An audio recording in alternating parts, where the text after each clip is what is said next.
How do animals move? Elephants move with 4 legs. Birds fly with their wings. Frogs hop on land. Frogs swim in water with webbed feet. Rabbits jump high. Rabbits push off from the land with back legs. Animals move in different ways. Animals move to find food. For example, cheetahs need to run fast to chase their prey.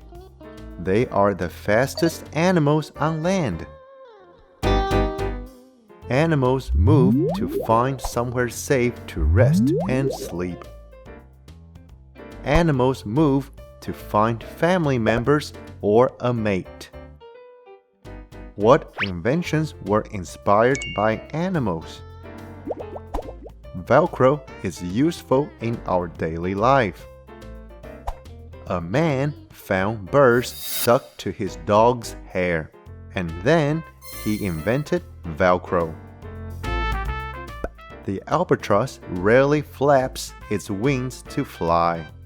Scientists use this flight design to invent hang gliding. I hope you liked the video. See you next time!